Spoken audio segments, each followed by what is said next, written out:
Have you ever wondered how it is possible to walk through this world, full of voices and distractions, without losing the essence of who you really are? When I was among you, I taught that although we live in this world, we shouldn't be shaped by it. Today, I want to show you how this is possible, how you can maintain your peace and identity even in the face of the most intense challenges. Think about the storms you face on a daily basis, worries, comparisons, pressures, and imagine discovering the key to not being dragged down by them. Then continue with me, and together we'll find a path of truth and freedom. When I walk beside you, I hear your worries. I know that you often feel as if you're lost in the midst of life's demands, as if the weight of the world is pushing you away from your true essence. But I want you to know that there is a path where you can live among the responsibilities of everyday life and still stay connected to what is sacred in you. Finding the balance between the material and the spiritual is not a simple task, but this is my invitation to you today. Open your heart to a truth that can transform the way you live. Think about how many times you've let yourself get carried away by haste, by demands, by the need to conform to external expectations. You run, you fight, you fulfill your duties, but at some point you ask yourself, who am I in all this?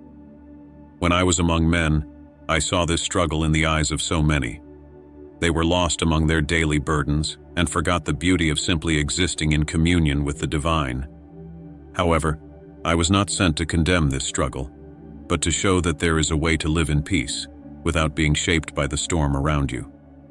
The secret to this balance lies in realizing that you are more than what you do, more than the roles you play. The world will tell you that your value lies in your performance, in how much you achieve or in the image you project. But the truth I bring is this: you are a reflection of the divine presence, an expression of love that no circumstance can erase. When you understand this, something changes. Your actions still happen, your responsibilities still exist, but now they are driven by a deeper awareness. You act, but you don't drown in the search for recognition or fear of failure. I want you to imagine for a moment a tree planted by a river. It faces the weather, the wind that tries to tear it out of the ground. But why does it stand firm? Its roots plunge deep, seeking sustenance in something that the superficial eye cannot see. So it is with you too. When your roots are firmly established in what is eternal, no storm can tear you away from the peace you have found. And that doesn't mean turning away from the world, but living in it with purpose, without allowing it to define who you are. And this is how you begin to realize that, by balancing what is visible and what is invisible, you find a space of true freedom. This path prepares you to listen to the voice that is often drowned out by the noise of haste and distraction, but which speaks softly within you, guiding you to true peace. Now let me talk about how to hear that inner voice, the one that goes beyond the noise of the world. I know that sometimes your mind is filled with worries and thoughts that lead you into a whirlwind of restlessness. The voice that cries out for attention in the midst of obligations, news, and other people's expectations seems to be louder than the one that whispers the truth of your being. But today, I invite you to learn to listen to something that comes from a depth that few explore, the living, silent presence that resides within you.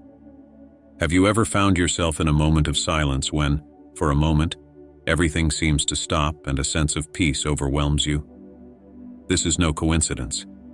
It's your soul remembering where it really comes from and where it should return to whenever it needs to. When I was among you, I sought out these moments of solitude, climbing mountains and finding refuge in gardens to listen to the Father's voice. The world around me could be in turmoil, with crowds and problems, but inside me there was a place that no one could touch. And you too have access to that place, to that communion that the world cannot steal. But to hear it, you need the courage to step away from the noise, even if only for a few moments. Perhaps at dawn, when the city is still resting, or at night, when the sounds begin to subside. It is in this silence that the inner voice reveals itself, not with words of fear or doubt, but with a gentle certainty that soothes. And the more you learn to connect with this presence, the more you realize that you are not alone, and that there is guidance that goes beyond circumstances. Many ask how this voice can be distinguished from so many others. The answer lies in what it awakens in you. While the voices of the world bring rush, competition, and comparisons, the inner voice brings peace, clarity, and a reconnection with your true identity. It doesn't impose. It doesn't shout. On the contrary, it invites you and reminds you of who you are. And when you begin to recognize it, the outside world no longer has the same power over your emotions and decisions. From this communion, you are prepared to see the traps that try to divert you from the path of peace. The next step is to recognize these traps and understand how to free yourself from the illusions of having and seeming, because they are the chain that binds many hearts. This brings us to an important point: understanding the traps of the ego and how they lead us away from our true nature. The world you live in constantly tries to convince you that your value lies in the possessions you accumulate, the titles you carry, or the image you project to others. But when I was among you, I spoke about the illusion of these things. I said that where your treasure is, there your heart will also be. And I ask you, where is your treasure today? The ego is like a shadow that follows you around, always looking for validation and recognition. It makes you think that you need to be better than others, achieve more, show yourself to be strong and invulnerable. But this is just a superficial layer that hides your true light. When you begin to realize that what matters is not what you have, but what you are, this layer begins to dissolve. What remains is your essence, which is richer than any treasure the world can offer. I want you to imagine a child playing in a field. They don't care what they wear, what others think, or what position they hold.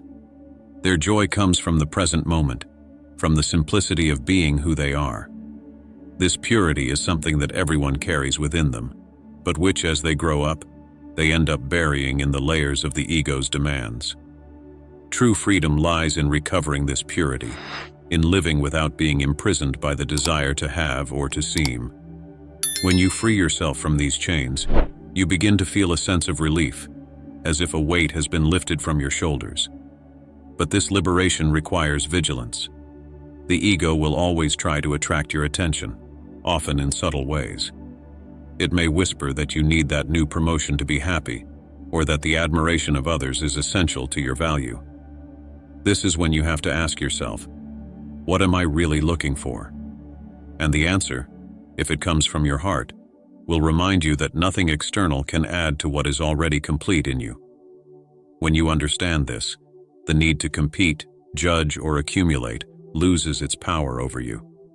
And it is with this understanding that you begin to make conscious choices, decisions that reflect what is within you, and not just what the world dictates. And by making these choices, you become a presence of light in an environment that so often seems shrouded in shadows. This is the next part of our journey: how to act and be a beacon in the midst of darkness, without letting yourself be extinguished. When you start making conscious choices, something in you awakens. It's as if an inner flame intensifies, becoming a source of light for those around you. Living in a world full of challenges and shadows can seem daunting, but you are called to be a transforming presence, an example of compassion and kindness. The world needs more than words. It needs deeds that inspire and reveal the love you carry. And that's where the difference begins. When you decide to act from the heart, something lights up not only in you, but in everyone who shares the same space. Remember that being a presence of light doesn't mean having all the answers or living without difficulties. It does mean responding to situations with kindness and wisdom, even when everything around you invites indifference and selfishness. When I saw a hungry crowd, I didn't limit myself to speeches. I gave them bread that sustained their bodies and words that nourished their souls. In the same way, you can be that helping hand for someone, a smile that changes someone's day, or a shoulder where tears find solace. Small gestures have a power that surpasses understanding, because they carry the essence of the divine. It can often seem that the darkness is stronger, that the light you carry is too small to make a difference. But let me tell you, a single candle can break through the darkness of an entire room. Your light, when genuine, has a much greater impact than you realize. When you choose to forgive instead of holding a grudge, when you respond with patience instead of anger, you not only transform the situation, you teach without words that there is a better way. It is at this point that you begin to realize that the simple act of being true to your true essence is a testimony of love. Now think about how many times you've had the opportunity to bring hope to someone, but have been held back by haste or doubt. Perhaps you thought, "What can my help really do?" But if you remember that every small act of kindness is a reflection of the kingdom of heaven, you'll know that there is no such thing as an insignificant act. Every gesture of compassion is like a seed that, when planted, has the potential to grow and transform lives. And it is by living in this way, where your choices are guided by love, that you will come closer to inner peace. This is the next step: how to cultivate that peace that springs from within and maintains itself, even when the world around you is in chaos. Now we've reached that point where your journey turns inwards, where you find the source that sustains everything: inner peace. Have you ever noticed how, in the midst of life's turbulence, there is a place within you that, when accessed, brings a calm that no circumstance can shake? That's the kingdom of heaven I've talked about so many times. It's not somewhere far away, but deep within you, waiting to be rediscovered. And when you find this peace, it becomes an anchor that keeps you firm, even in the most challenging moments. To cultivate this peace, you have to learn to be present. Often, your mind is drawn to the past, full of regrets, or to the future, full of anxieties. But true peace can only be found in the now, in the instant in which you are living. This is where the opportunity lies to listen to the voice that comes from within, and remember that nothing external can define or steal this serenity. Practicing presence, whether through moments of silence, meditation, or prayer, is a way of returning to this place whenever you need to. Think of a lake churning after a storm. The waves can be intense, but over time the surface becomes calm again. In the same way, your heart can be agitated by worries, but with practice, it learns to return to calm. When I allowed my disciples to face the rough sea, they felt the fear that the world brings. But when I calmed them down, I showed them that peace does not depend on circumstances, but on faith. And this faith is not blind. It is the deep knowledge that the Father in you is greater than any storm. Cultivating this peace also involves trust. Trusting that even when things don't go as you planned, there is a greater purpose at work. This trust allows you to walk with courage, even if you can't see all the steps ahead. It's the certainty that you're not alone, that each day brings with it the chance to strengthen this state of mind. And the more you practice it, the more natural it becomes to live with a peaceful heart, regardless of the winds that blow around you. And when you become the bearer of this peace, it overflows and touches those around you.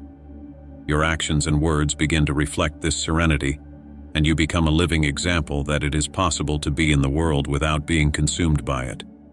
May your path be enlightened, and may you discover day after day that peace that dwells within you, always remembering that it is your true home. Living my teachings, choosing to be in the world without letting yourself be shaped by it, is a constant challenge, but one full of profound rewards. It's a path that requires courage, as it challenges you to swim against the current of expectations and the ego's illusions. But with every step you take, you discover true freedom and a peace that the world can neither give nor take away. With each choice of love, compassion, and presence, you get closer to who you really are and experience the joy of being light in the midst of shadows. If this message has touched your heart and brought inspiration to your life, I ask you to carry this light forward. Leave your support so that we can continue spreading words of peace and love. Comment on what resonated most with you. Share with those who could benefit from this message, and sign up to continue this journey with me. I'm grateful for your presence and for having walked alongside you this far. May your life be a reflection of this peace, and may your path always be enlightened.